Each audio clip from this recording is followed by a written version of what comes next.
Diet करताना नेहमी तेच तेच खाऊन कंटाळा आलाय? मग आज फायबर आणि प्रोटीनने भरलेले अगदी कमी तेलात बनणारे कुरकुरीत सुरणाचे कटलेट नक्की ट्राय करा. Hello friends, welcome back to my channel. तर फ्रेंड्स, आज आपण छान असे कुरकुरीत सुरणाचे कटलेट ही रेसिपी पाहणार आहोत. आणि फ्रेंड्स, ही डाएट फूड रेसिपी आहे. ओके, चला तर मग रेसिपीला सुरुवात करूया. फ्रेंड्स, इथे मी पहिलं सुरण जे आहे ते बॉईल करून घेणार आहे मीठ टाकून. त्याचबरोबर इथे बॉईल झाल्याच्या नंतर अगदी गरम गरम असतानाच मी हे स्मॅश करून घेते स्मॅशरने. तुम्ही हाताने सुद्धा करू शकता, पण इथे गरम गरम होते त्याच्यामुळे मी स्मॅशरने छान असे स्मॅश करून घेतलेले आहेत.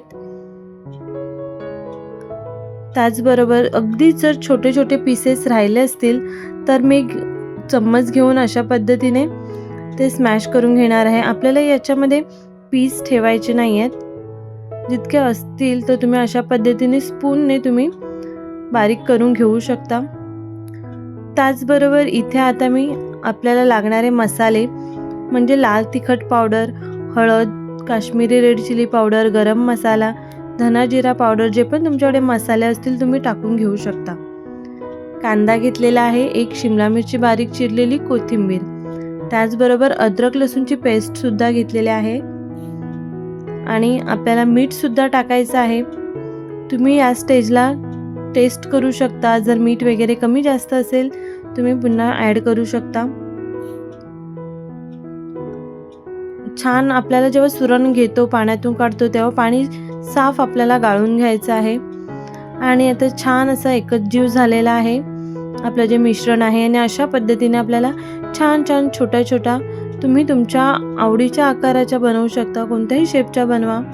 तिथे छान छान तिकीज बनवलेल्या आहेत मी अशा पद्धतीने. एकदम सॉफ्ट आणि एकजीव झालेलं होतं मिश्रण, त्याच्यामुळे छान तिकीज आपल्या रेडी आहेत. त्यानंतर आता इथे मी कोटिंग यूज करणार आहे. कोटिंगसाठी मी फक्त इथे रवा घेणार आहे आणि रवामध्ये हळद, थोडीशी धना जिरा पावडर आणि अगदीच कलर येण्यासाठी मी लाल मसाला घेतलेला आहे. आणि थोडंसं अगदी मीठ घ्यायचं आहे. जर तुमच्याकडे रवा नसेल किंवा तुम्हाला रवा घ्यायचा नसेल तर तुम्ही कॉर्नफ्लेक्स मिक्सरला बारीक करून घेतले तरीसुद्धा चालेल. ओट्स तुम्ही बारीक करून रोस्ट करून बारीक करून घेतले, त्याची कोटिंग केली तरीसुद्धा खूप छान क्रिस्पी आणि कुरकुरीत होतात. पण जर ओट्स घेताय तुम्ही तर ते रोस्ट करून जरा कुरकुरीत करून त्यांना मग मिक्सरला लावून घ्या. तर अशा पद्धतीने मी व्यवस्थित सर्व बाजूनी कोटिंग करून घेते. सर्व आपल्याला तिकीज ज्या आहेत त्या अशा पद्धतीने कोट करून घ्यायच्या आहेत. सुरणामध्ये भरपूर प्रमाणात फायबर, विटॅमिन B6 असतात, जे पचनक्रिया सुधारण्यासाठी आणि वजन नियंत्रणात ठेवण्यासाठी अगदी उत्तम पर्याय मानले जातात. आणि त्याचबरोबर आपण रवा कोटिंग केलेला आहे त्यामुळे त्याला छान असा कुरकुरीतपणा येतो आणि आपल्या शरीराला योग्य ते पोषण मिळतं. आणि ही रेसिपी तुम्ही संध्याकाळच्या हलक्या भुकेसाठी किंवा ऑफिस टिफिन बॉक्स म्हणून तुम्ही घेऊन जाऊ शकता. वेट लॉस डाएट करण्यासाठी अगदी उत्तम पर्याय आहे ही रेसिपी. अगदी थोडंसं तेल टाकलेलं आहे मी आणि तेवढंच तेलामध्ये मी दोन्ही बाजूनी छान क्रिस्पी आणि कुरकुरीत होईपर्यंत व्यवस्थित भाजून घेणार आहे.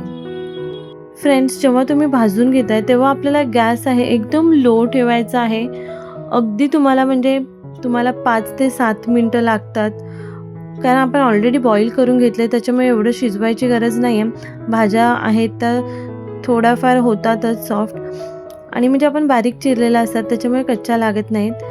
आणि छान असं कुरकुरीत क्रिस्पी होऊन छानपैकी आपले कटलेट जे आहे ते तुम्ही पाहू शकता इतके क्रिस्पी झालेले आहेत आणि आतून सॉफ्ट. तुम्ही गरम गरम सर्व केलेत आणि खाल्लेत ते इतके टेस्टी लागतील. तुम्ही नक्की ट्राय करा. फ्रेंड्स, तुम्हाला माझी व्हिडिओ आवडली असेल तर लाईक करा, कमेंट करा, शेअर करा आणि माझ्या चॅनलवरती नवीन असाल तर चॅनल सबस्क्राईब करा. बाय. पुन्हा भेटूया आपण अशा छान टेस्टी आणि हेल्दी रेसिपीमध्ये.